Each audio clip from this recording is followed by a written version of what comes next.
My name is James Williams Jr. There's good news tonight. Tonight being, I think, whatever the hell today's day is. I think it's like the 17th. Yeah, today is the 17th for another hour anyway. So on April the 17th, 2016, I have finally finished my graphic novel. So there's going to be a problem with getting the music up unless I sing them like we're doing now. And I just want you guys to know that I have written 1,935 pages, give or take, with hopefully a good turnout. Secondly, the info guide is 55 pages front to back. So, hopefully everybody will get a chance to read it after I get it all put on a flash drive and upload it to YouTube or my email or wherever the hell I can to try and get the damn thing published.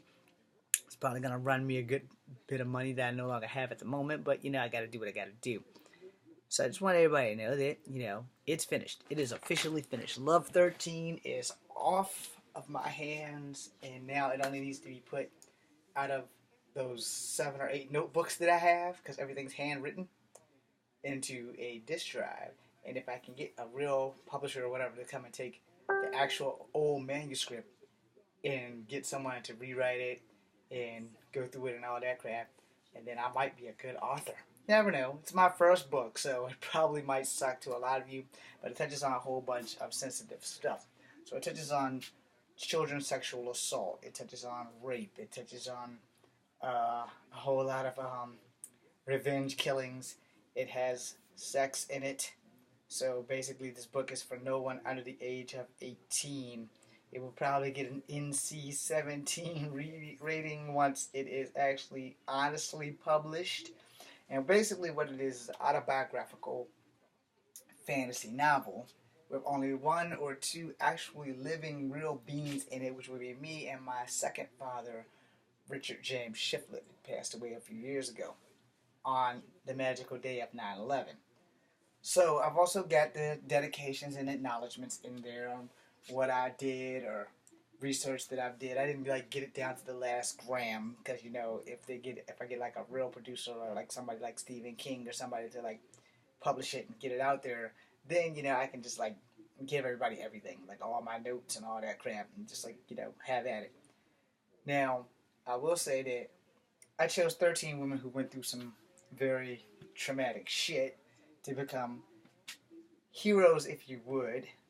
Some would call them anti-heroes. It just kind of depends on how you proceed to read. Their age groups varies. The most part, the heroes are teenagers from the age of 16 to 19, and there's a couple of more aged ladies or professionally aged ladies. None of the people in there are like hookers or any of that stuff. There's a stripper, and I don't want to give too much in because I really want people to read it and see what they think. I might get the finger or I might get the thumbs up. I'm hoping more for the thumbs up than the finger, but you have your own opinions and you'll be able to do that. So basically what it does is, because I use social media a lot, it's about me basically getting famous overnight with social media after discharge from the army and heartbreak and all the songs that I wrote. Well, I wrote all the songs, but they're just not ready to be up. And I sung all the songs on video, but my old Mac is the only way that I can upload it to YouTube. And as I have told you guys before, I really can't sing, but in the graphic novel autobiography thing, I'm a pretty good singer. So I have a concert, it has all kinds of things going on. And so basically, it revolves around everybody, and I just kind of stumble in on like one of the chapters, and then it becomes about me towards the very end, like the last few pages or whatever. And then it varies. It doesn't go off track like when I blog. It doesn't go off track. It stays completely on track on the path that I chose for it to go on. And I'm not gonna spoil the ending. Just know that I don't believe in super sad endings, right? But I try to keep it as realistic as possible. But when you're writing your own stuff, you can end it any way you want. And first and foremost, if you haven't had any writing training, your first novel is always going to be a bitch. And the trick is hoping to be able to make a second novel. So if I do make a second novel, I have titles, I have a plot. I just won't use as many characters as I've used in Love 13. Because I went through a conglomerate of characters. So let me drop a part of the concept down on you real quick. So, being that I'm partially Native American, I'm also black and I'm also white, and my race plays an important part of my life because, unlike a lot of members of my family, I accept every part of me and don't just want to freaking represent black people. I want to represent all three ethnicities that run through my blood.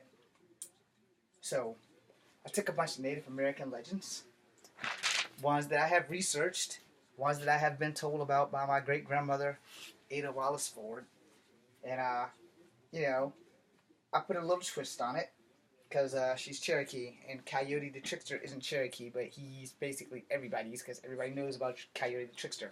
I took a couple of Sioux legends, took a couple of Eskimo legends, and I did research and I Googled some names, and found out about some of these people, and I used them.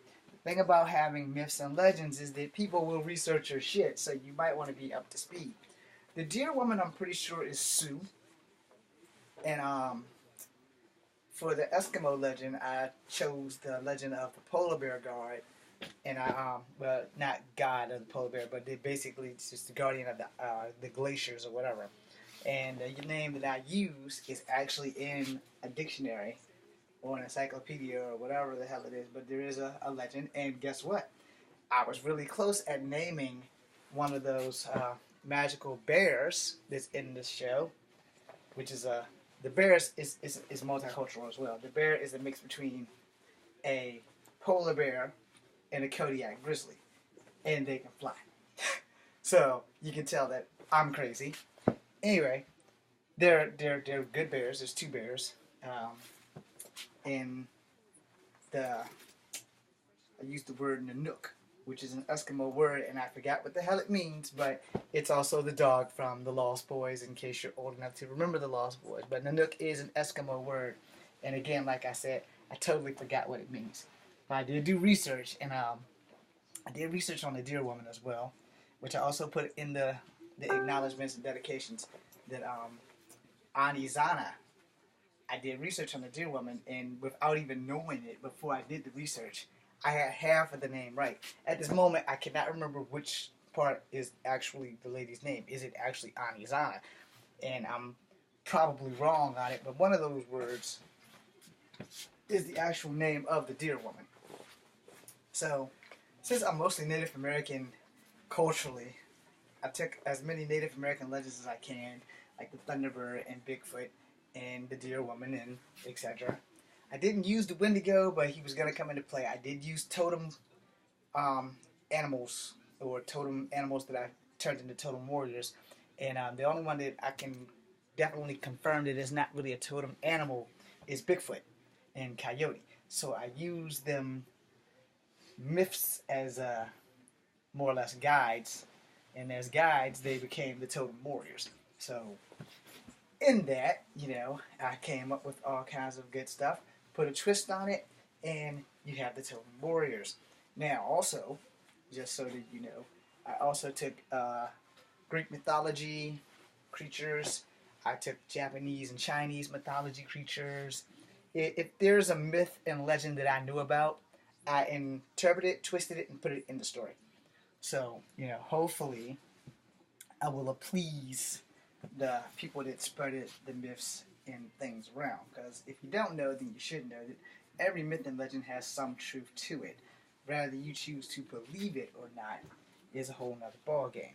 Now I know you guys probably I'm about to I forgot the exact word, but I'm about to I guess endorse a show with this little video here. Now I'm not showing a video, but I watched a show called Mountain Monsters, and they have had other Bigfoot shows as well, which have gone to tribal representation to confirm what I've already known that nobody else seems to give a damn about.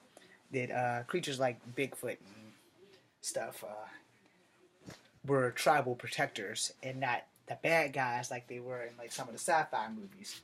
So being that I've always known this, I just put a little twist on it because there's never been like many movies since I think that Zachary Ty Bryant movie that came way out, way out, um, where he was trying to save Bigfoot and stuff. And then there was Harry and the Hendersons. So, when you're reading this graphic novel, try and think of a different spin on things. There's demigods and immortals and mutants or supernatural beings. Any way you slice it, if it's a myth that I know about or my generation has heard about or whatever, it's basically in there. So hopefully you guys will all get a chance to read this thing and enjoy it. And if I can post it up on YouTube, I'll have to do it through my Hewlett Packard or whatever the hell that other laptop is, because a lot of things aren't Mac compatible, and I don't want to take the chance of not being able to do it because of my Mac.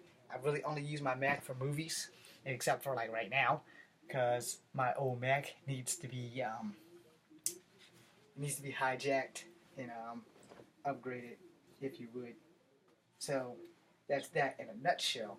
So basically, after that, and then I had these other characters just come in, like tribal laws and things like that. And I've done research on like certain tribal laws and everything. Like I said, since I'm from Cherokee descent, it's kind of hard to find a lot of things on Cherokee because it's a big Cherokee thing, but it's like a lot of Tappahannock and other tribes around here, and just whatever legends that I could find, it was mostly Native American. I sure as hell tapped into them, and in doing so, it was to make sure that I got all the stuff. God damn it!